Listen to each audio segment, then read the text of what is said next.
Hi, my name is Khalil Cumberbatch, and I'm the Associate Vice President of Policy at the David Rothenberg Center for Public Policy at the Fortune Society, and welcome back to Both Sides of the Bars, where we continue to discuss critical questions about how the current criminal justice system works, its intersections with social justice, and highlight the efforts that are being made to improve the lives of everyone that is affected by it. We ask you, the viewers, to spread the word about Both Sides of the Bars and share your comments with us on Twitter at @TheFortuneSOC. Today's show is titled Hurdles to Home, and my guests today are Jeff Grant and Michelle Miles.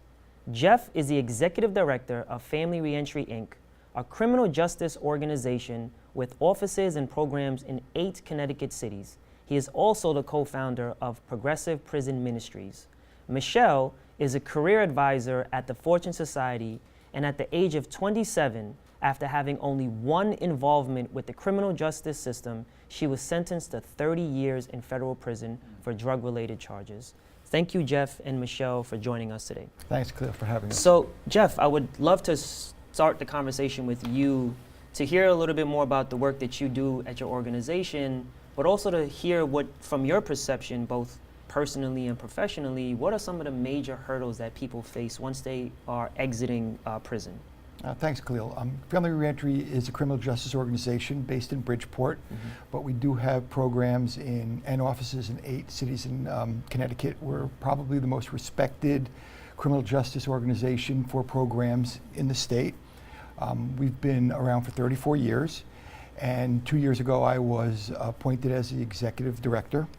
I'm proud to say that I'm the first person in the United States formerly incarcerated for white-collar crime be appointed the CEO of a major criminal justice organization. So it's something I take seriously, and I realize that a lot of people are watching us in the criminal justice system, especially those of us who've been to prison. And so, you know, we deal with people with respect and dignity and care. Connecticut's a lot like other places in the country. I mean, certainly we are more progressive than most. Same is probably true in New York in a lot of ways. But despite having a progressive policy in Connecticut and leadership at the Department of Corrections under our wonderful Commissioner Scott Semple, Connecticut has run out of money. So all of these reforms definitely stood still while we're trying to figure that out. And it's emptied the coffers of a lot of social service programs, including criminal justice programs.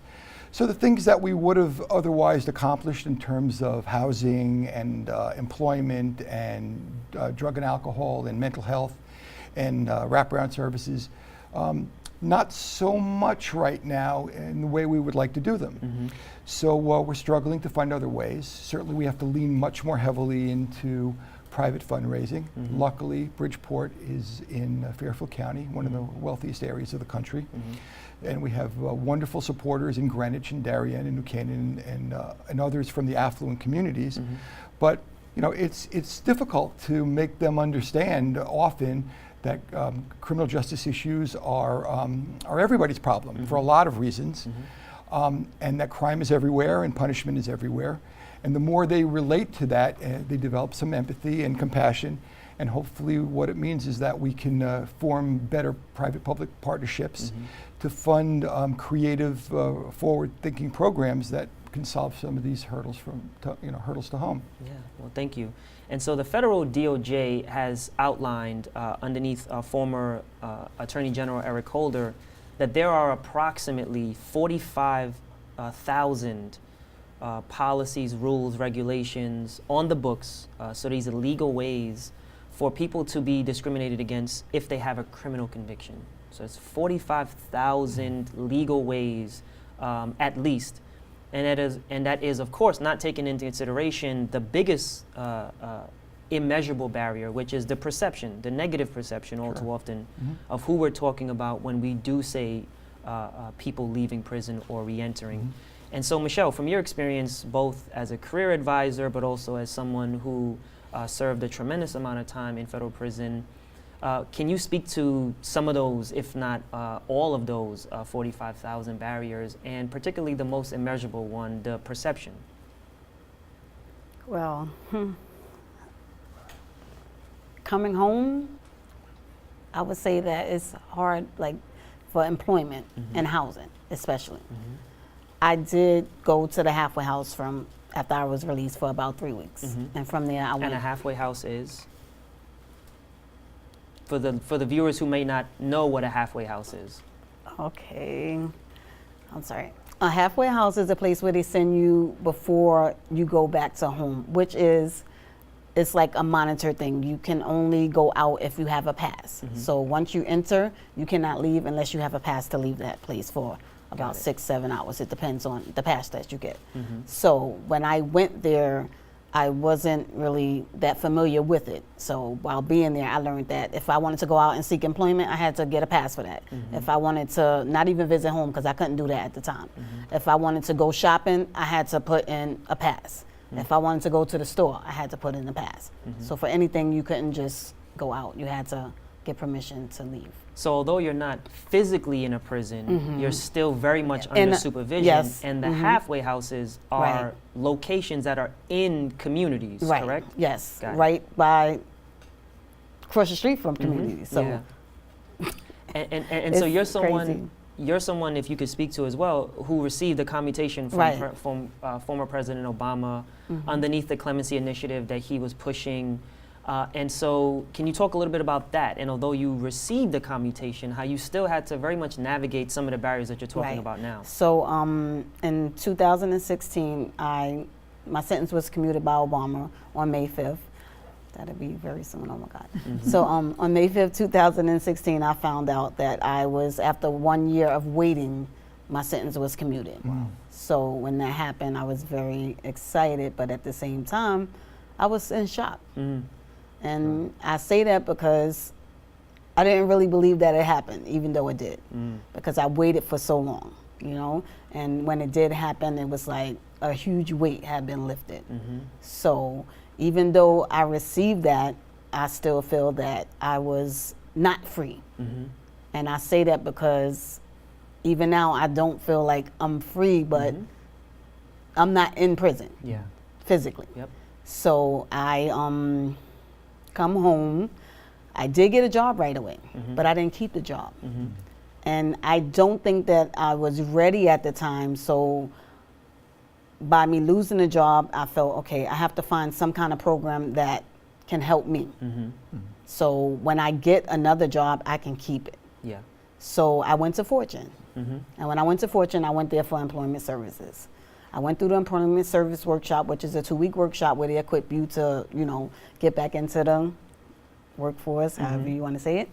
And they teach you how to interview skills. If anybody asks you about your conviction, how to answer it, you know, in the right way.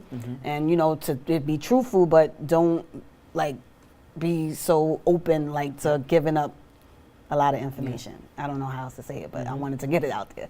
So they equipped me with the tools to get to where I am at today. So I graduated the 2-week employment workshop. I interned there as a receptionist, and then now I've been there 1 year in the position that I'm in now. Oh, nice. Well, congratulations. Powerful. Thank you. Yeah, and so it seems that that although we talked about some of the barriers, it seems that one of the major ones, obviously, is access to employment, and I would even add to that and say access to survivable employment, right? Because just having a job, making a wage, doesn't mean that it's a livable wage. And so what is some of the ways that your organization and Michelle, in your role, that you help folks navigate? And I would love if you can make a clear distinction between individual barriers and systemic barriers. Employment is probably one of the 1 or 2 largest issues we have. And at Family ReEntry, we've always taken a holistic approach, because getting someone a job or them keeping that job is impossible if they have mental health problems or they have substance abuse problems. And so we look at an approach where we're actually trying to help them re-enter and become an effective and successful member of society. Not an easy thing to do, especially since there's not a lot of employers out there that are willing to take a risk on formerly incarcerated people. Although I'd say in some ways that's changed. Now maybe it's because there's 4% unemployment, and they have no choice but to take some risks, or what they consider to be risks that they wouldn't have otherwise taken. But I would say that for the most part, we are looking for entry-level jobs for people because it gets their foot in the door. And some have been very successful. I mean, Family ReEntry hires formerly incarcerated people. And at one point, fully 35 or 40% of our workforce that worked in our agency were formerly incarcerated people. But even now, for example, I'm formerly incarcerated, head of firm. Our director of community affairs, Fred Hodges, who's with me today, by the way, he is the highest-ranking nonprofit executive in the state of Connecticut who has actually gone through the Connecticut penal system. So we take a lot of pride in that.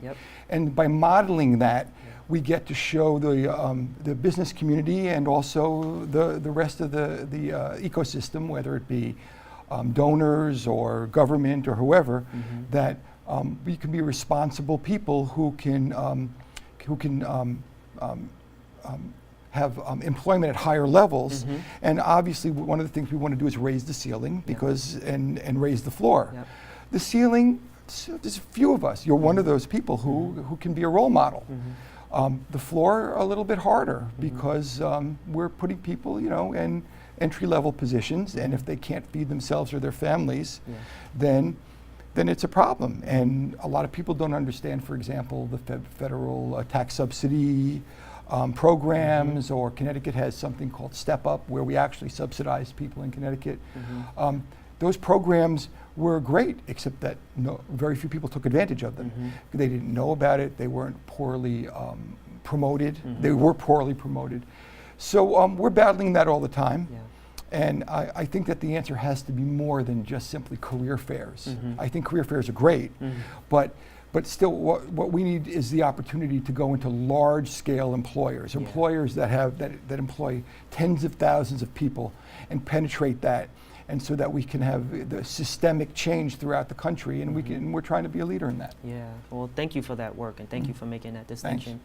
So, Michelle, I would love for you to talk about your reentry experience from the lens of women, particularly women of color. As we know, women in general, but particularly women of color, are the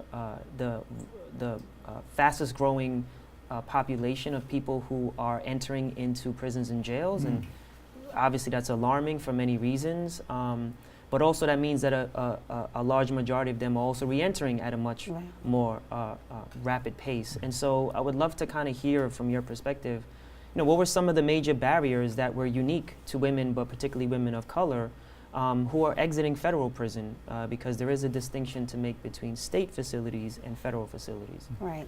So as I said, for me, getting a job merely probably not even a month after being out of prison, I didn't keep the job, and I was fired by another employee, not even a HR person, manager, or anything like that. So I didn't really understand, even though there's some story behind that. Can't say it now, but when I was terminated, I felt like, what did I do? I cried. I said, I didn't do anything, but why did they terminate me? So after going to Fortune, and I, like I said, graduated the workshop, I felt that I wasn't ready to go out. So I said, is there any program that I can do that would help me, better equip me for going back into the workforce and keeping my job? Because I don't want to be unemployed. So I was told that I can do the transitional work program, which is a program for people like myself that either you've been paroled or you have done a lot of time and you've been out of the workforce. So when I went through that, I interned as a receptionist, and it better equipped me for now. So I've had my job now for 1 year, which is great. I've been promoted. I even received a raise. Congratulations. And I'm keeping my job. So, and so there are many women who leave facilities and are reentering that have children. Particularly in the federal system, we're seeing more and more women who left children at a very young age and unfortunately serve tremendous amounts of time and come back, and those children are entering into early adulthood. And so from your experience working with women who have children and trying to create or nurture those bonds again, can you talk about some of the unique barriers that presents? Because, one would argue and say that that's not, employment is one major pressing issue that needs to be addressed, but also family reunification is another Right, key because piece. it's hard. And I can speak on, like, I don't have children, but I can say I've known people that did, and to get that relationship back with their children, it is hard. Just like for me, with my family, still to this day, I don't feel like I know them. Like, they're not the same people that I left when I went away 20 years ago. Yeah. They my family, but do they really know me? Do I really know them? I don't feel like that. So I'm still today trying to build. Like, I know people who still don't have that relationship with their children. They want that relationship with their children, but it's just not there. Yeah, yeah. And so what would you offer as a suggestion for someone who is trying to navigate that as a hurdle to kind of re-enter successfully, which is a hurdle I feel all too often is not talked about, right? Like, we talk a lot about employment and housing for obvious reasons, because they're needed to stabilize a person, but then, family bonds are something that's also needed to give someone longevity in re-entry. It is. So I would say that you continue to try to build that bond, and it's not, don't force it, just let it happen naturally is basically what I could say, because I still, like I said, even though I see my sisters like almost 3 or 4 times a week, like from Friday to Sunday, I see them, for about 8 hours a day because I'm with them. But at the same time, I have other family that I'm very close with, but, well, I was, that's how I felt. And now I feel like we like this since I've came home. Yeah. And it's sad because these, like, my first cousins, my mother's sister's children, we all grew up together. And when I felt that we was this, now we this. Yeah. And I've been trying to build, but it seemed like the more I try, it goes this way instead of this way. Yeah. Yeah. So I kind of backed off, and I'm going to let it, if it's supposed to be this, then it's going to come back to that. Yeah. So that's, I don't know how else to put it. Yeah, well, thank you. And so, Jeff, how, working with the folks that you work with and that you service, helping them to kind of make some of these connections, what is a method that you use to help the people that you service to kind of reestablish those ties? And we've heard from Michelle, obviously, about mothers, but also for fathers, right? There's an estimated 2.7 million children in this country who have who identifies having at least one parent who is incarcerated. And so how do you help folks to kind of navigate that? Well, again, that's a really hard thing. I mean, it's personal. And there's a lot of trauma, and there's a lot of shame and guilt involved in all of this, especially when it comes to leaving children behind. I was no different, so it's a family tragedy. The advice I give people when they come back from prison is that if you're like hyper-focused on a career, hyper-focused on a job, you're kind of missing the opportunity. Because there's a spiritual moment, there's a transformative moment that everyone I know who've been to prison have gone through, and mostly for the good. Some, not everybody, but mostly for the good. So when I came back from prison, what I decided I was going to do is I was going to volunteer. And because I wasn't going to get a job of my dreams when I got back, but through volunteerism, I was able to get to places where I wouldn't otherwise have gotten to. And also, I got to prove myself. So after volunteering for a couple of years, I decided I would apply to seminary. And I applied to Union Theological Seminary right here in Manhattan. And I went there for 3 years, and I got a Master of Divinity. And I came out, and I started to work as an associate pastor in an inner city church in Bridgeport. Now, that was not on my trajectory. It's like I didn't, it's like I was a Jewish lawyer in Manhattan, and then I moved to being a Baptist minister in inner city Bridgeport, and there's no like direct route for that. You just have to kind of follow where God leads. But through that experience, what happened was that I was able to find myself and find my inner authenticity. And that's what I tell people. I mean, you have an opportunity to reinvent yourself. So, if you think you're going to reinvent yourself by not volunteering or not being faithful or not doing those things, you know, you're a guy who's going to have an entry-level job at Popeyes or something. Yeah. But this is an opportunity to throw yourself into your passion and decide who you really want to be. Every person I know, every single person I know who's done that, their life goes in a direction that they would never have planned, but things make way that are beyond their wildest dreams. And that's also true with children.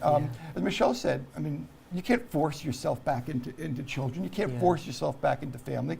But somehow, by being someone who is trustworthy and forthright and authentic, things happen their own way. And I think it's very wise of her to say that. Yeah. And so, you know, you both sit here, right? It's very, very, very exceptional stories. And I myself have a very exceptional story. And one of the things that I'm always very, very conscious of is how we remove ourselves from being called exceptional, but acknowledging opportunities that we've received. And so obviously going to, you know, Union Seminary is one thing, getting a commutation from President Obama is another. And so what would you say to someone who is listening or looking at this show right now who has not had access to those exceptional opportunities? What would you say to that person who is facing very much the same struggles that all of us have faced when reentering, and just quite honestly feeling like it's not going to happen and that they do want to do something that might put them at risk from reentering into the criminal justice system? I would say to never give up, because I know that it was very hard for me. And although I didn't see that light at the end of the tunnel at the time, I just knew that one day I wouldn't be walking out them prison doors. I just didn't know it was going to be when I did. But I would say never give up, because it's possible. If it happened for me, it could happen for you. Yeah. Look, I recognize that I always have to put my privilege, my white male privilege, on the table. There's no doubt about it that things happen in this society, in this country, for people of privilege. But my reality was that my family had no money, and so when I never even considered for a second that I wasn't going to go to college. I just went to college and I paid for it myself, and I worked full time and I went to college. And then when it was time to decide to become a lawyer, I had to do that, and I worked full time and I became a lawyer. And I don't know that that's different than anybody else who decides what they want to do is devote their life to something more, higher, better. I don't think I have an exceptional story, but I do think that what I'd like to be is a power of example for people, that you don't have to be limited by what you think your personal situation is. You can actually do in this world at least some of the things that you want to do. Yeah. And so lastly, we have a few more minutes left. There has been a slowly growing trend across the country that says that we are slowly ending mass incarceration. That the number of 2.3 million, the number that's used to describe mass incarceration in this country, that number is on a downward spiral, slowly but surely. There are some states that are reporting the lowest levels of crime in conjunction with the lowest levels of incarcerated populations, and so cities are doing the same. And so there are a lot of elected officials, politicians, stakeholders, advocates that would love to acknowledge that as a symbol that mass incarceration is at an end. However, we all work at organizations that are right at, literally in many examples, at the door when people walk through. And so what would you say to that? Someone says, Jeff, Michelle, I hear you, but we're fixing the problem. Mass incarceration is almost at an end. What would you say to those people? Well, it's not true. Definitely. It's not true. And every bed in every prison in this country is full. And if they're not carrying either state or federal prison numbers, then they're immigration detainees that are just prisoners in another, in another suit. And so we're actually imprisoning in this country more people now than we ever have. And so it's just a little bit of a shell game. And I was in a prison with half the population were immigration detainees, and and at the end of sentence, they go out into the lobby. They're re-handcuffed. By ICE and by immigration authorities. They're rearrested. They're given a new number, an A series number, as immigration detainees, and they're put back to the same bed they just left. They left, but they're no longer considered Bureau of Prisons prisoners. Wow. So it's just the harsh reality is much different than what people would lead you to believe. Thank you, Michelle. Right, and as he was saying, but I'm gonna say something a little bit different. Until they make the laws fair, and when I say fair, from both sides, like you could commit a crime today, and someone could be in prison that committed the same crime you committed, and you would get a lesser sentence than the person that's in prison. And whatever law that's in effect right now won't affect the person that's in prison that committed that same crime. So until they make it fair on both sides or retroactive, however you want to say it, we still going to have that mass incarceration, because while you feel like, okay, this person is coming in, but he's not going to get that much time, you still got people sitting in prison that did the same thing and they can't even get out. So that's not ending mass incarceration at all. Amen to that. Yeah, thank you. And so in 30 seconds, I wanted you to talk very briefly about your book, your memoir that you penned about your story. In 2013, I wrote a short memoir. It's about 7 chapters. Slight story of my childhood into me getting into trouble, and I was not out of prison when I wrote that book, so it doesn't tell that part. But at the same time, it does give a general idea of how I grew up as a child and to when I got arrested. Got it. And what's the name of the memoir? The High Price I Had to Pay Too. Okay. Awesome. The number Nice. 2. Got it. Yeah. Well, thank you both for joining and sharing your story and your expertise and your analysis. And thank you, Jeff, for coming all the way from Connecticut. Yeah. We've got to drive back now. Exactly. So thank you, viewers, for tuning in. If you're interested in finding out more about the Fortune Society, please check us out on the web at fortunesociety.org or on Facebook by typing in The Fortune Society. My name is Khalil Cumberbatch, and I appreciate you joining us as we continue to critically look at both sides of the bars.